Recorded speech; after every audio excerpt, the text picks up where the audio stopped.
Broadcasting live. It's America's longest running talk show on computers. It's Computer America, bringing you the biggest names in technology with guest interviews, new products, and your emails. Listen live at computeramerica.com on any device around the world.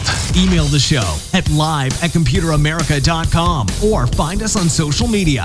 Be sure to check out our website for contests, giveaways, show notes, live video stream, podcasts, and more. You're listening to Computer America.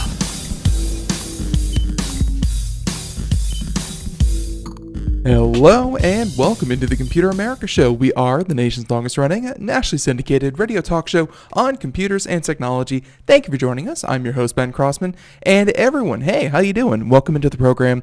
And hey, I hope you, wow, here we go. Let's try that again. I hope you're having a fantastic day because we have a great show planned for you where in the second part of the program, we will be doing computer and technology news in whatever time allows us. We're going to go over the top tech stories of the day. It's going to be a lot of fun. Definitely want to check that out. And hey, in the first part of the show, we have a guest, and today's guest is none other than Nominet. And if you haven't heard of them, then this is going to be the perfect show for you, where we are going to hear all about what they do, and of course, their move over here to North America. And hey, it's going to be a very interesting show. So you're going to learn a lot. You're going to have fun. And hey, before we get started though, computeramerica.com. That's where you'll find everything, including a link to our guest website, including the live video feed, archives. You can also find contests, you can find articles, everything like that at computeramerica.com. Check that out. Now, of course, why don't we go ahead, just introduce our guest and get things started. So joining us today, as I said before, is a company called Nominet. And joining us more specifically is Mr. Russell Haworth, and he is the CEO of the company. And Russell, how are you doing? And welcome onto Computer America. Good morning. Very glad to be here. Yeah, happy that you could join us. And obviously, hey, you come in loud and clear, so this is perfect. So why don't we go ahead and kick things off with the obvious? Give us a bit of background on Nominet and give us a bit of background on yourself. Great. Well, first of all, thank you for your time today. So Nominet is a UK company, and we've been around for over 20 years as the domain registry running the .uk namespace. So if you think of domains that end in .co.uk or .uk, similar to what you get with VeriSign with .com over there in the States. And we work with registrars like GoDaddy and 1&1, where we distribute and sell our .co.uk's to many businesses and consumers, mostly in the UK, but also around the world. And we're now one of the largest domain registries in the world with over 12 million domains under management. And in the UK, at least, we are part of the critical national infrastructure. So we are really operating at the heart of the UK's internet infrastructure. Now, we're a slightly quirky company in the sense that we don't have shareholders, we have members, which means, in effect, we can't be bought or can't be sold. So if you think about a lot of the businesses these days backed by private equity or venture capital, we are not like that. We essentially have a corporate constitution, which means we don't distribute dividends, but that's a good thing, because what it really means is we are a tech for good company, meaning what we do is distribute a lot of our profits to social enterprise initiatives that have a strong technology focus. And over the course of keeping our very large .co.uk namespace safe and secure for the last 22 years, actually, we've been very focused, certainly over the last decade, on cyber security and keeping the namespace safe from being hacked into, and keeping it free from, or as free as we can, from malicious domains, phishing domains, and everything that is related to some of the issues that we're seeing with malware threats and the like in the namespace. And so, by doing that, we've developed a real specialism in the technology that underpins domain names, called the Domain Name System, or DNS.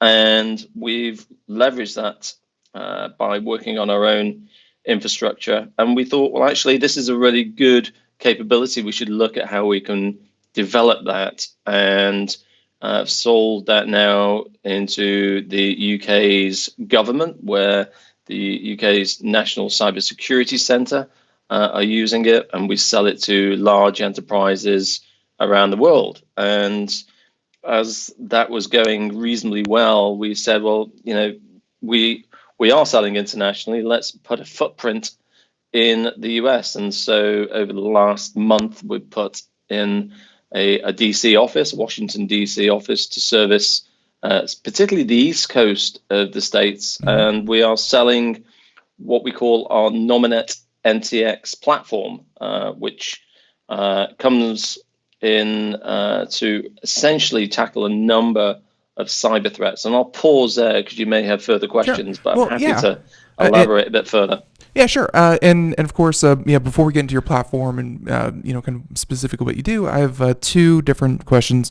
The first one, and this is this is actually something you already mentioned, and then we'll get into the tangent. But you mentioned your strong sense of, I guess, kind of social conscious, where obviously tech companies up until this point in a lot of arenas, be it social media, be it web host providers, we see that there's this kind of very reactionary system in place where, you mentioned some of the, domain providers, GoDaddy and 1&1 and what have you.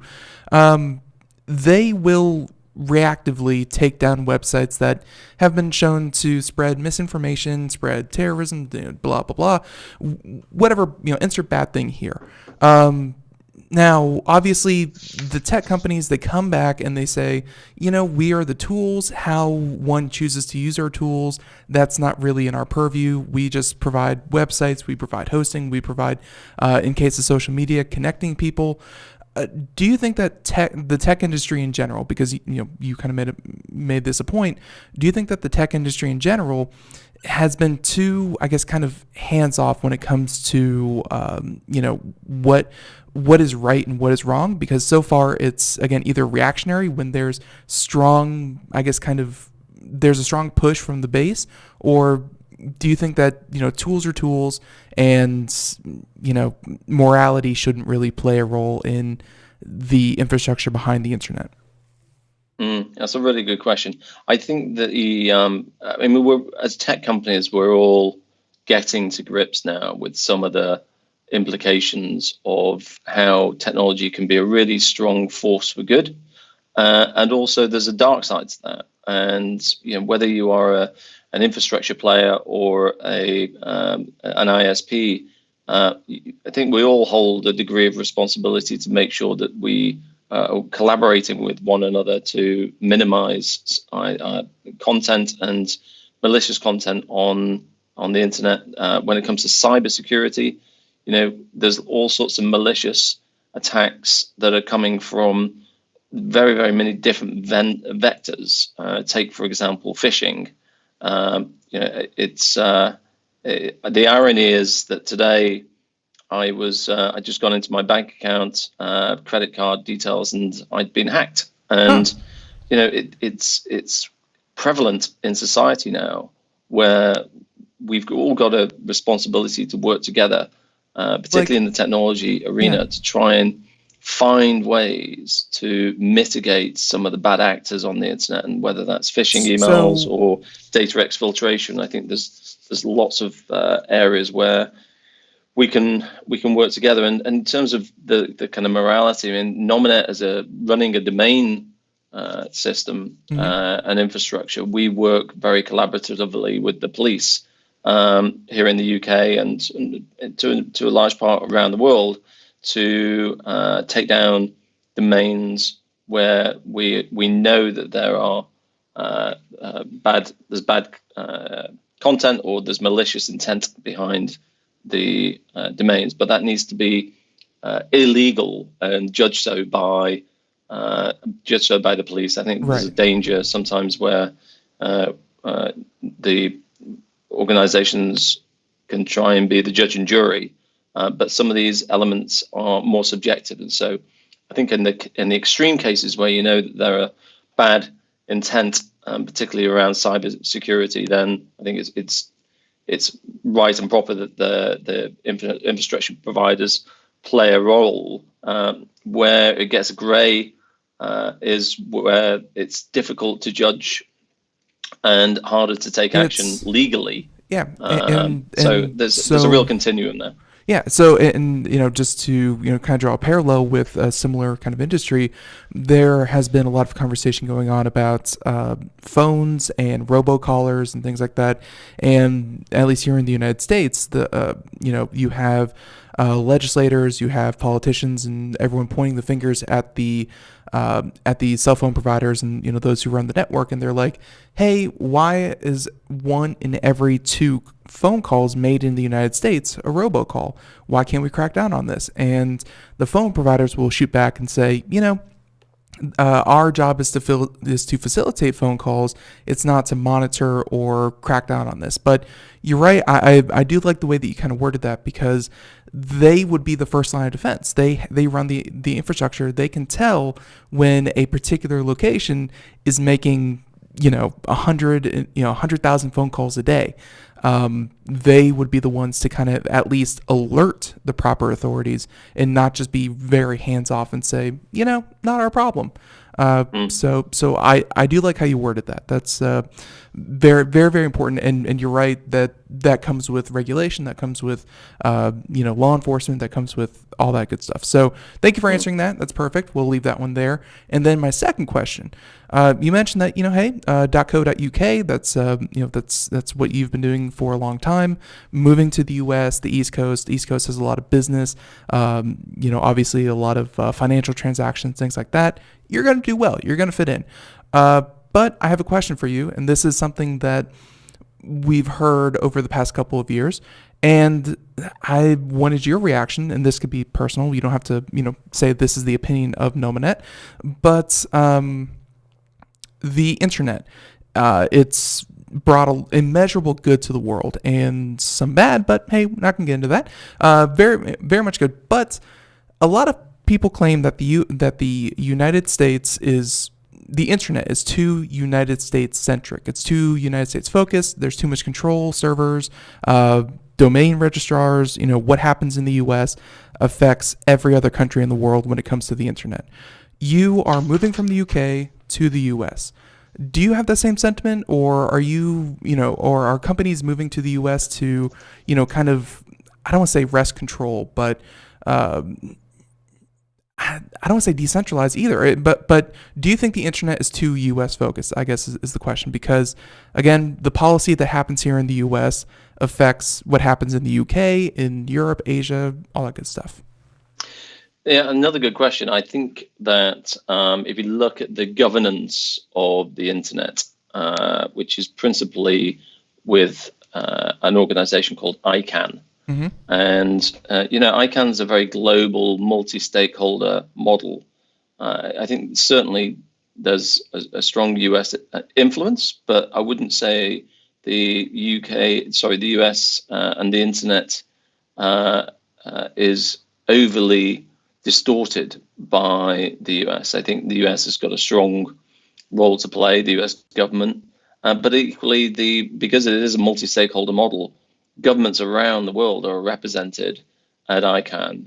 and the governance is influenced by countries all over the world. So it may seem, certainly from where you are, that there's a lot of influence by the US on the internet, but the way that the internet is governed is very international. I mean, I came from the ICANN conference in Japan only last week, and it really truly is a global community trying to make sure that it's got the right checks and balances across the internet from that multi-stakeholder groups. And that's not just geography diversity, it's diversity of liberals and governments and police, and it really is, and technical communities. It's a very multifaceted community, and I think that's goes to the richness of why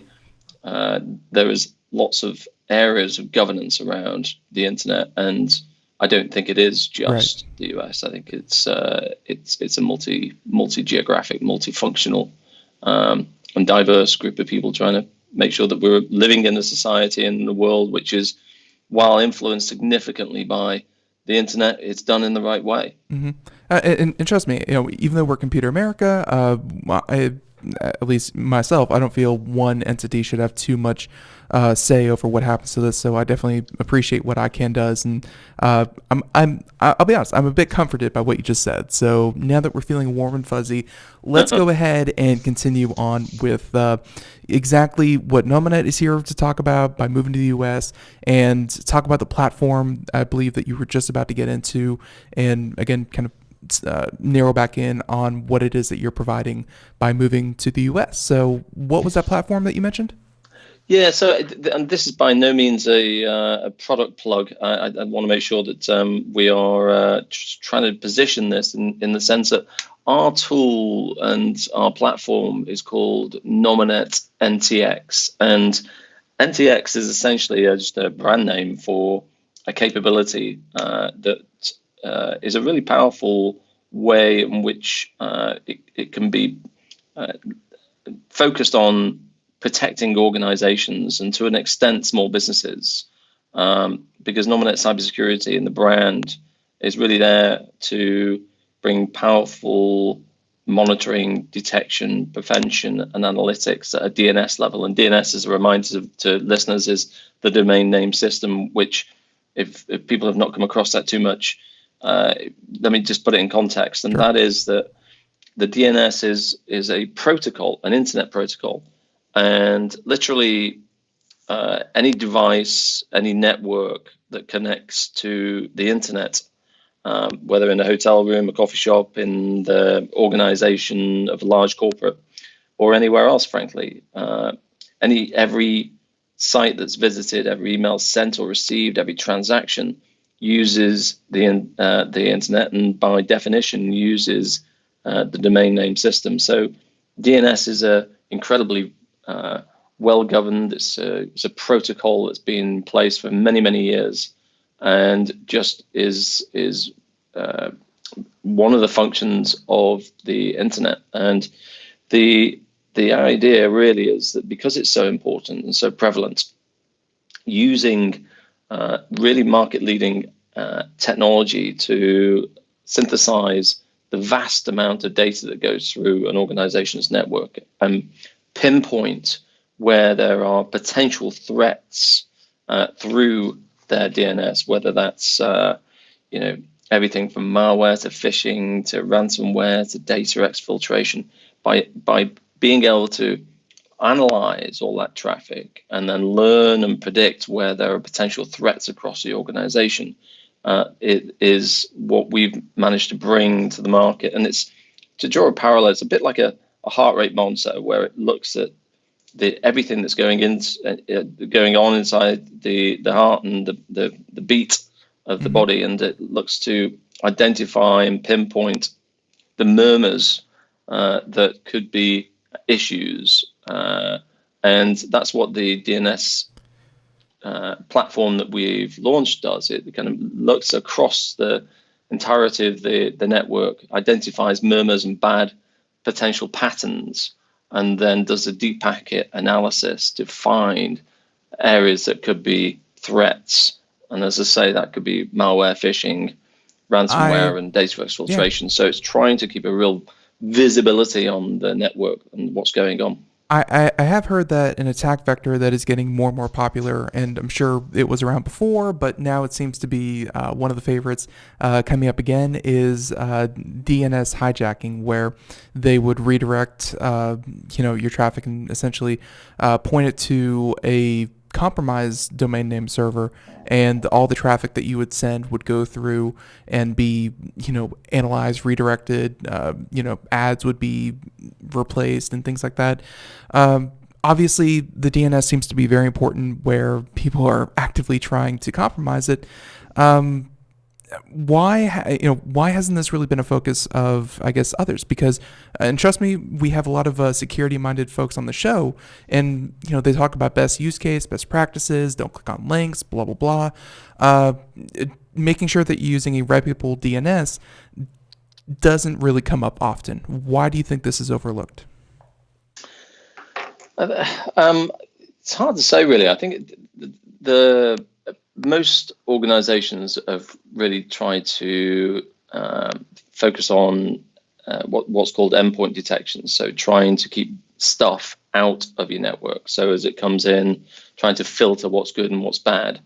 And DNS has been one of those layers where actually folk have applied tools to essentially stop things coming into your network, and actually that's very, very hard. You're almost never going to be able to spot the and detect and reflect things coming out into your network, and you end up getting a lot of false positives. What we're trying to do is say actually DNS is a layer that goes right the way across your internet interfaces, and I think it is getting more currency now. More and more people are seeing DNS as being a very important layer to protect. Not quite sure why it wasn't focused on, let's say, 3 to 5 years ago, but I think it's certainly getting currency now where people are seeing a lot more threats via the DNS level, right, and see value in trying to say, well, actually, I'm not going to be able to stop everything at the endpoint. I'm going to use a layered approach where I've got perhaps endpoint protection, but equally, I'm going to use a DNS tool to ensure that I've got the ability to identify non-typical patterns through DNS in my network and pinpoint suspicious activity. So, and I think that's very much gaining currency at the moment. Right. So let's talk about how this folds into, you mentioned small, medium businesses.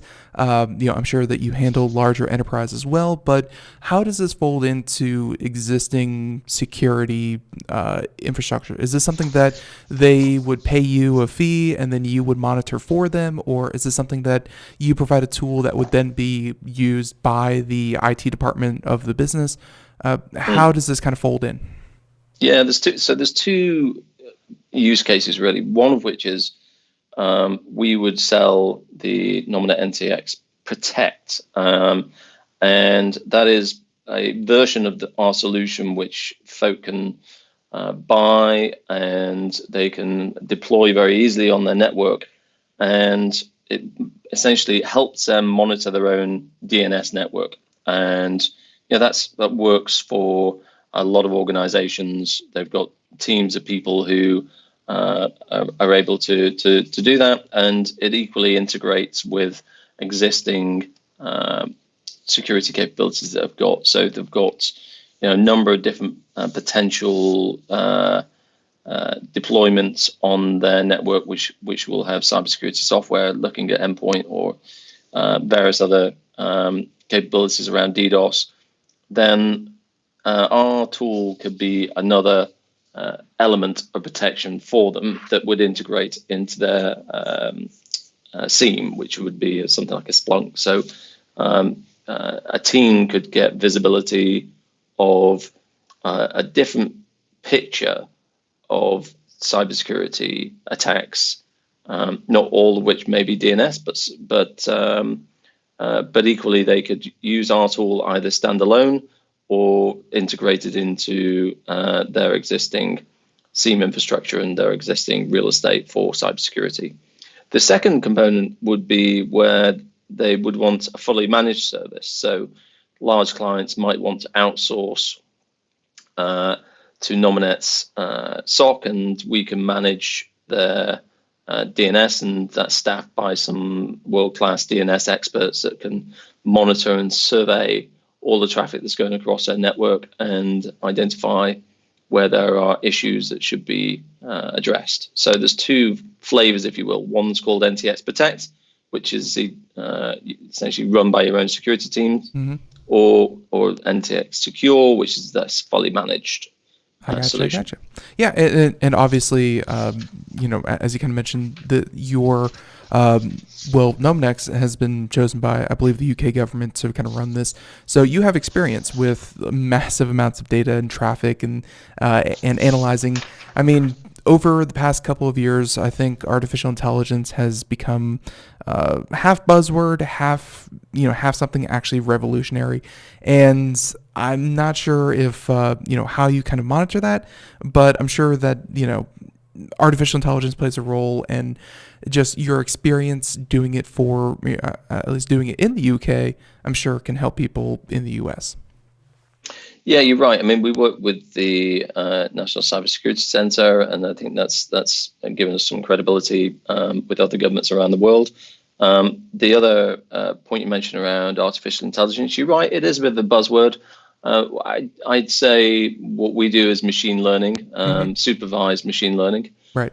So we essentially look at what is typical and patterns of normal behavior on a network.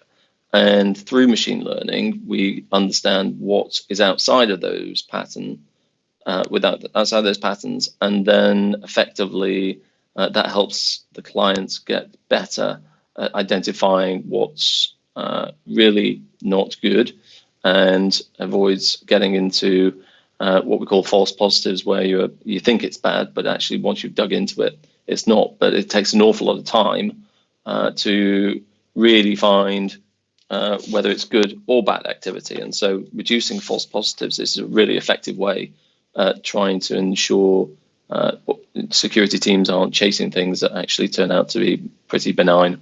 Yeah, and I'm sure anyone out there who has run into a false positive, and I'm talking, let's say personally, I bought something, and don't get me wrong, it was, I don't normally buy things from places like Thailand and Singapore and things like that, but the one time I did, and it was a legitimate purchase, but my bank canceled my card, closed my account, froze everything, and I was like, man, what a headache. That was annoying. False positives are just so inconvenient for businesses, for consumers, and yeah, it's and definitely. So I can see where chasing that down would be very important.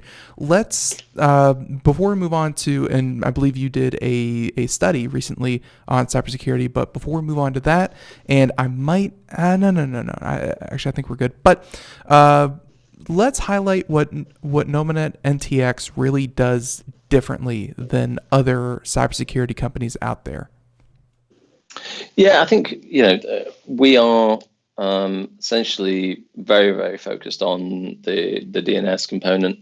So what we don't do is try and cover a whole bunch of technologies by doing different endpoint protection capabilities. We're very focused on what's called kind of north-south in traffic that goes into and out of your organization, and looking at the DNS patterns on that to identify issues that could be there. And what we do is we have painted algorithms to compress the vast amounts of data that comes through the network and identify the kind of signal from the noise. So it comes down to, how do you ingest all of this data? How do you analyze what might be some of the threats that are coming from that data, and making sure that we're identifying the one or two things, three or four things that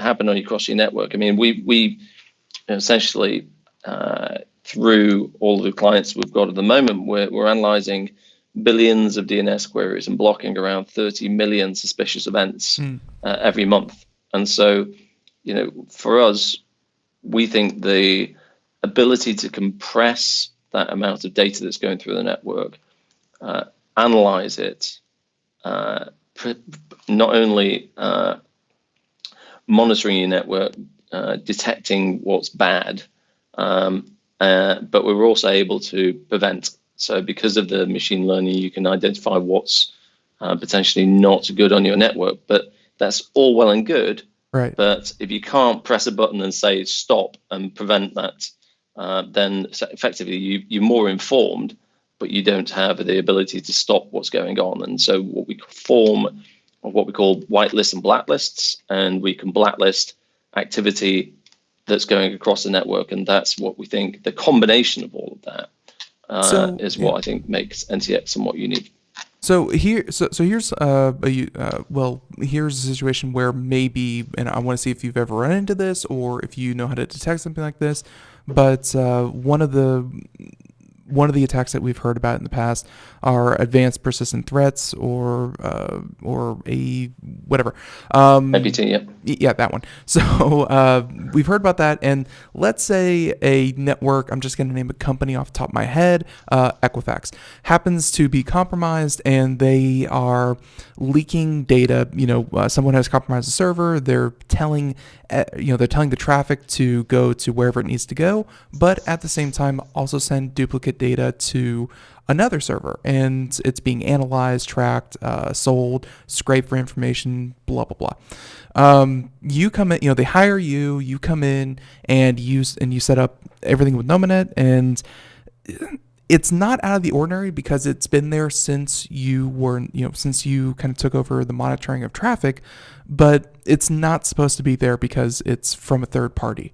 Would you be able to detect traffic that maybe has been leaking, and then you could come by and say, hey, did you know you're sending duplicates to XYZ?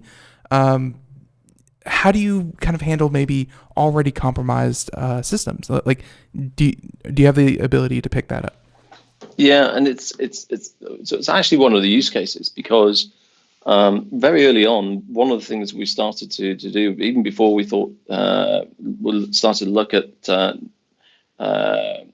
real cyber threats, what we could do is put Nominet NTX onto a network and spot patterns. And by saying, did you know that server is slow, or it's chucking out a lot of data to a particular source, giving just the analytics of a network to a security team can be really interesting for them. And so quite often you can find a team that looks at a network and thinks, well, actually that's not meant to be carrying that amount of data, and certainly not transmitting it to point X on the network, right. Or even outside the network. And data exfiltration, you mentioned Equifax, is probably a very good example. I don't know whether it's purposeful, but the point there is that they've had a lot of issues around data and security breaches, and that's one of those elements where there may have been something going on for a while, and our tool and the platform of NTX will be able to even just analyze your network, so you can start to say, okay, well, is that typical? Should that be happening? Is that what we'd expect from the topology of our network? Right. And you mentioned the CISO report. Actually, one of the things which we found in our CISO report is that 60% of the chief information security officers questioned admitting to having found malware on their infrastructure which had been there for an unknown period of time. So there's quite a lot of rich data you can get from looking at patterns across your network. And as I say, that's quite a lot of CISOs that didn't know how long there's been suspicious activity happening from malware on their networks.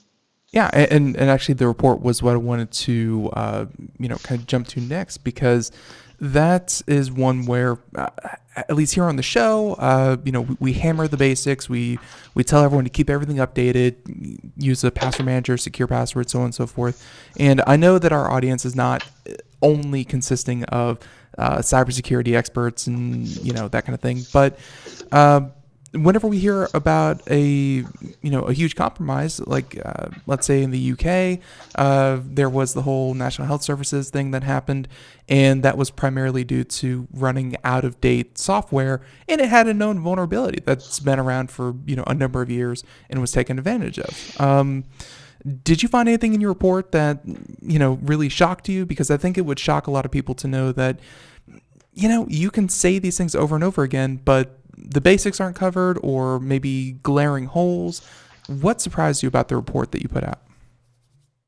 Yeah, I think it was an interesting report, and it's the report was called "Life Inside the Perimeter." So if you go into Nominet's website, which is www.nominet.uk, you'd be able to get a copy from there. But the report was essentially a look at some of the trends that were happening from the view of the Chief Information Security Officer. And we spoke with and surveyed over 400 CISOs. And that's roughly half in the UK and half in the US. And there were some surprises that came out of the report. I mean, just taking a couple of those that I thought were interesting. Nearly a third of those questioned said that in the event of finding a breach, which is ultimately their job, that's the reason why there is a CISO, to try and find some of these real issues. In the event of a breach, they would potentially lose their job or receive an official warning, which is quite an incredible thing, because these days cyber attacks are prevalent, and it's the mantra in the cyber security field is it's not if, it's when. Right. In other words, you are going to get attacked at some point, but for the grace of God, if you haven't. And I think that the fact that a third of those questions felt that in the event of a breach, they would potentially lose their job or receive an official warning was quite an alarming. Yeah, that's so weird because, at least from what we've heard, and, of course, we talked to a lot of security experts, so they're on one side of this, but they often say that, their job isn't to really prevent, because like you said, it's not if, it's when, it's to really mitigate about, what's actually compromised and what's, encrypted and what isn't. That's really shocking. And of course, anyone out there watching the video portion, we're showing the report right now, and you can see that has caused a lot of stress and a lot of, a lot of shifting of jobs, within the field. Yeah, and I think there's a couple of other stats that fell out of this. One of which was nearly 60% say that they lack the resources, and that's not surprising. Security teams are in demand. So anybody in the security field will be in demand. And 60% felt as though they have a lack of resources, and nearly half felt that they have inadequate technology to support them. So those are some of the overlying trends that we found. The interesting thing, going back to the job part, was the average length of a Chief Information Security Officer was less than 3 years. So you think that how can a Chief Information Security Officer really add that strategic value to the board and to the senior executive teams if these guys are moving around so much? And it's a challenge for CISOs to really get under the skin of an organization and add that real strategic value if they're staying for such a short amount of time, less than 3 years for over 50% of the CISOs. Yeah, you can definitely see where someone coming in, and of course switching every 3 years, maybe the person coming in has a different philosophy than the one going out, and you start to develop kind of gaps in your security. So so this kind of research and this report that you put together, very eye opening. I mean, it really goes in depth to not just what are some of the flaws in CISO, but on top of that, the stresses and kind of what these people have to deal with. So it's first time I mean, I've seen a report you like mentioned the this. stresses. Interestingly, nearly 17% of CISOs are either self-medicating or using alcohol to deal with the job stress. I mean, Not that's good. Yeah. it's perhaps understandable in many many cases why that's the case. So and of course, all this being said, finding this and seeing this, I mean, this is a part that we often don't talk about, which is not only job experience and being able to keep your job when something does happen. All this mixed with what you kind of provide and what you study. What do you think are some of the biggest cyber threats that are kind of aimed at businesses and consumers today? Well, I mean, I businesses are probably quite obvious in the sense that lots of banks and lots of other organizations across the spectrum keep data on customers. I think we touched on it with Equifax. Data exfiltration is a real issue. Having your data leaked and being compromised. Certainly in the European context, where there are now GDPR laws to ensure that data is now a real issue for folks that are getting hacked, and making sure that they're getting the right regulation about how they're storing and sharing their data is are big issues here in the UK and across Europe. The amount of phishing emails that are sent by companies unwittingly. It's Bank of America with a zero, not an O. Yeah. Is a classic one where people are masquerading as an organization trying to fish for credit card details. And so across the business environment, there are so many different aspects where people can get in real trouble when it comes to either maintaining integrity of the data that they've got around customers, or being infringed in the sense that their brand's being I will say hijacked. Yeah, I mean, just to add a personal one to this, I go through my spam. Obviously, running Computer America here, we get a lot of weird emails, and I checked my spam folder and I saw one from FedEx. It looked like FedEx. I opened the email, and my God, that was a perfect replica of a FedEx official tracking email that you would get. And of course, when you hover over the, click here to track your package, about 100 different websites came up, and all of them were strange. You could see them across the bottom of your browser, but the email itself, if it wasn't caught by the spam filter, that would have been a perfect FedEx email. And I could think that a company much larger than Computer America that just had people accepting packages, they would click that in a heartbeat. It'd be so easy to. Yeah. So yeah. True. Well, I mean, and then on the personal level, I mean, I as I mentioned at the start of the discussion, I even just this morning went on to my credit card, and there were 4 transactions for nearly $1,000 that I'd never seen before. So it's a real issue, and I think it's just becoming one of those things. I mean, there's real practical things you can do about it, making sure you set yourself up for real-time alerts, so quickly you can spot it, and getting your home network protected, I think, is a good thing. Use classic things like using your strong password. So that's a bit of a bore, but I think keeping your home network safe, and more than anything else as well. I've got 2 young boys, 8 and 10, and keeping an eye on the kids, knowing where they're going on their various devices and the like.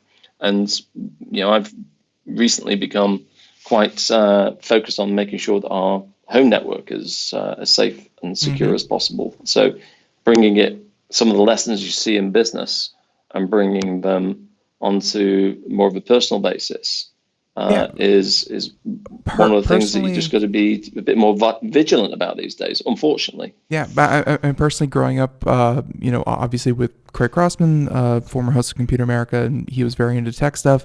Yeah, I learned about DNS very early when, as soon as I hit, about 12 years old, DNS got swapped and websites were blocked and that kind of thing. And hey, Google, wonderful tool. But it's funny that 10, 12, 13 years ago, DNS and open DNS and things like that were very familiar to me. And now here we are, a decade later, talking about how businesses need to catch up to the importance of DNS protection and that kind of thing. So very, very true. So with that being said, you were kind of getting into this. We can make it a formal question. What can businesses and consumer and end users kind of do to protect themselves? You mentioned passwords, DNS, making sure that your network is secure, strong, things like that. Anything that maybe isn't out of the ordinary, or is it again just hammering the basics and making sure you're just not too easy to compromise? Well, I think for the most part, it is about basics. And the basics are quite boring, unfortunately. And so, it's being vigilant in the same way that you would be vigilant if you were going down a fairly busy street and keeping an eye on your wallet. It's that sort of being vigilant around passwords and keeping your software updated. You mentioned earlier on about the NHS and some of the National Health Service in England about some of the issues they had, and that was just through out-of-date software.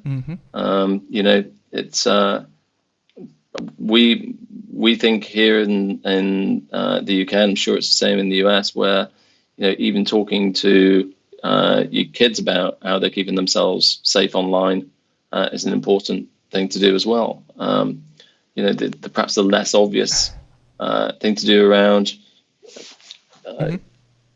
not so much internet security, but internet safety is a big thing here, and trying to make sure that we're all being responsible in terms of knowing what when you see bad stuff on the internet, calling it out. And the Internet Watch Foundation is an organization we support, and that certainly plays a strong role in trying to identify bad content and trying to give advice as to how you can talk to your kids about internet activity and keep them safe online. And I think all that stuff is important.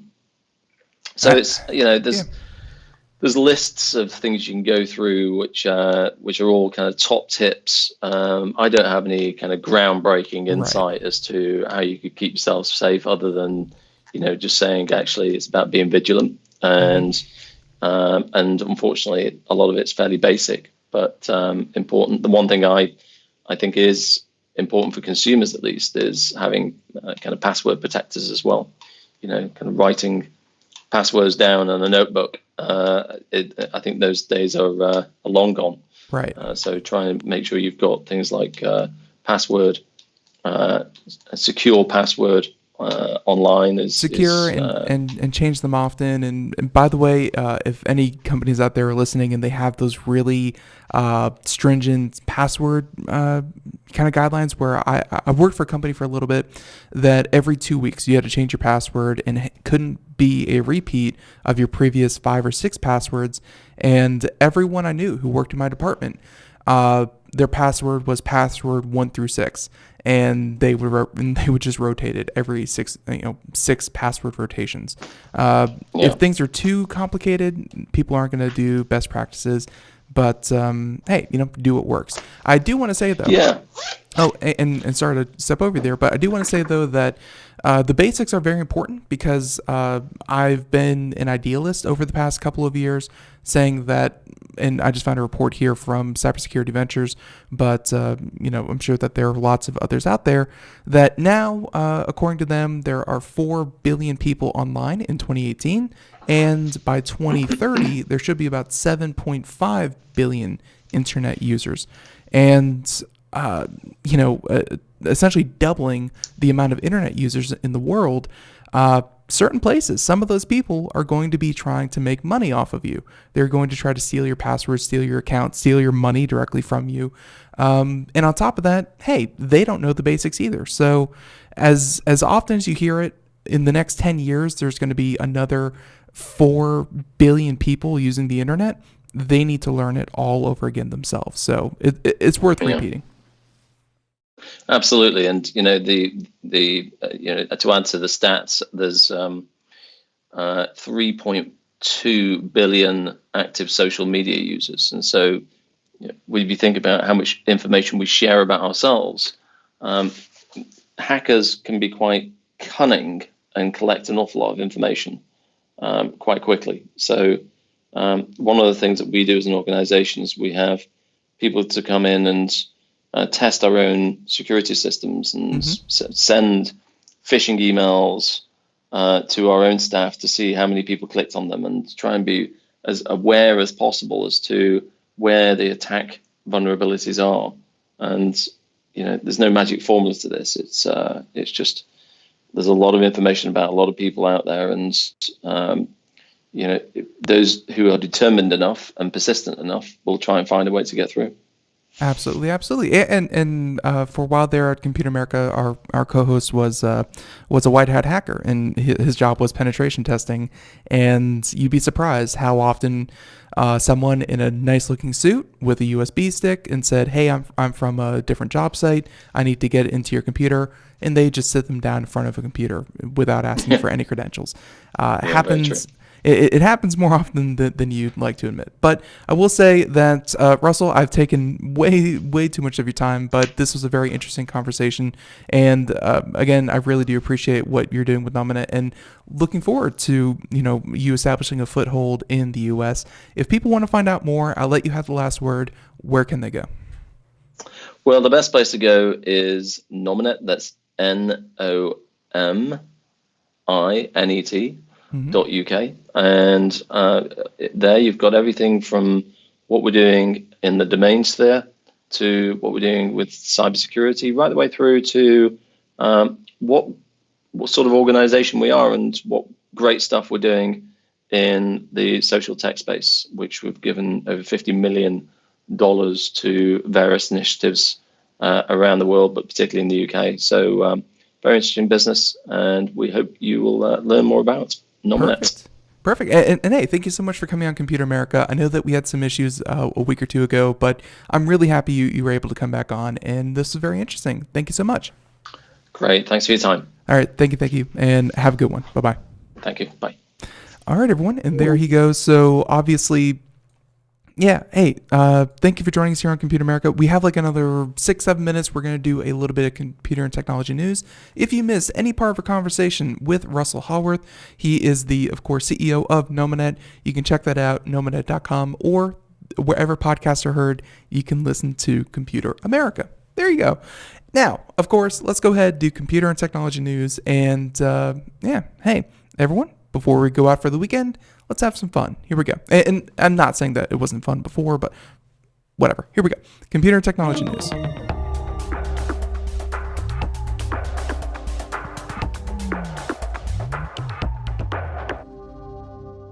So our first story for the day, and looking over all the different tech stuff, why don't we go ahead and talk about okay.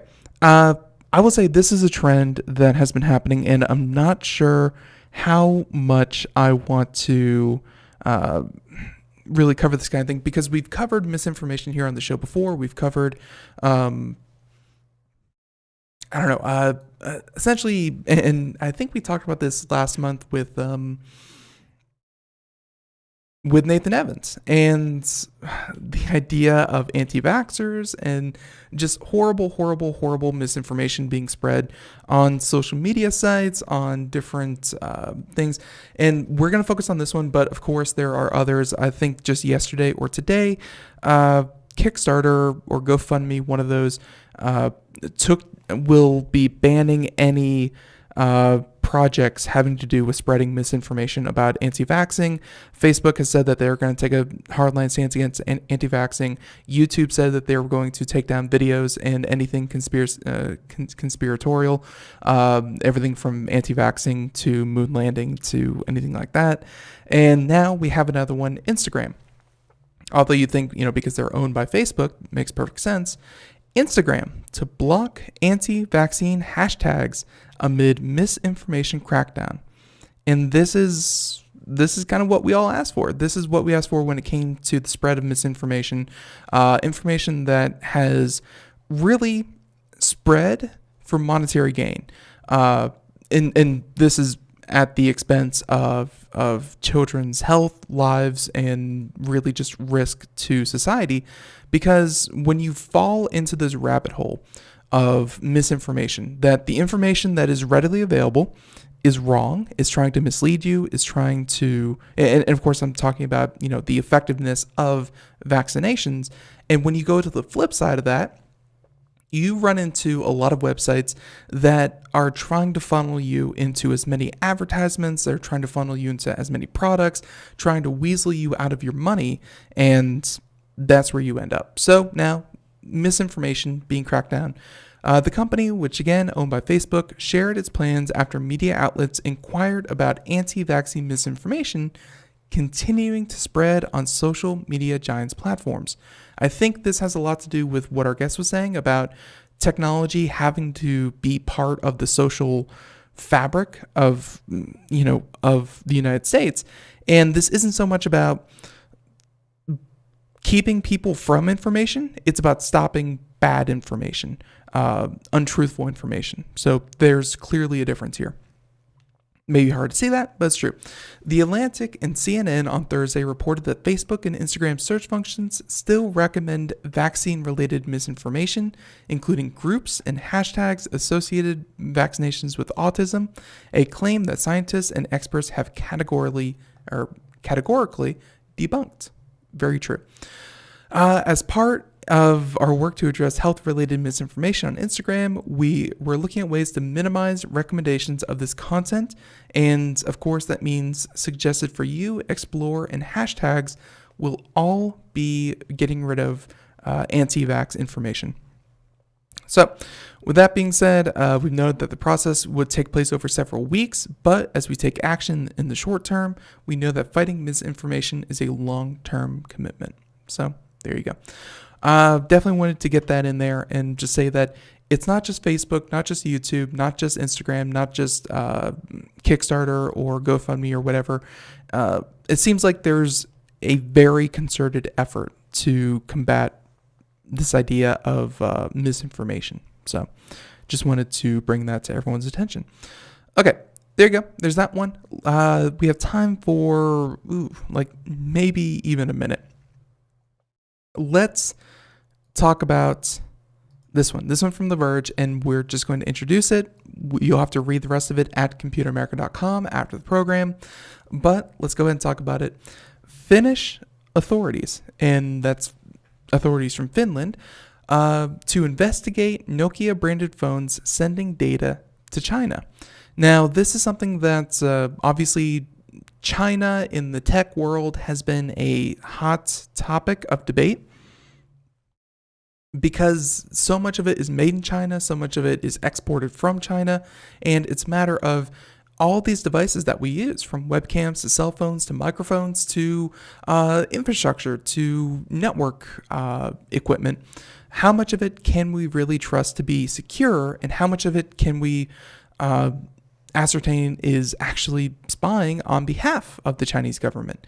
So here we are saying that NRK's investigation revealed that the server being contacted was associated with the domain vnet.cn, which is linked to state-owned telco China Telecom.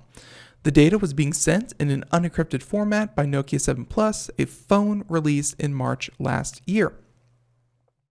Responding to the report, HMD Global, which manufactures Nokia-branded phones under license from Nokia, admitted that the breach occurred and said that it was caused by an error in software packaging process. However, it sought to downplay its significance, saying that only a single batch of one device model and no personally identifiable information was compromised. So, there you have it. Yeah, and with that being said, music should be playing in the background right about now. And everyone, the music means that we're just flat out of time. I want to thank you so much for joining us here on Computer America. If you want to find out more information, check out computeramerica.com.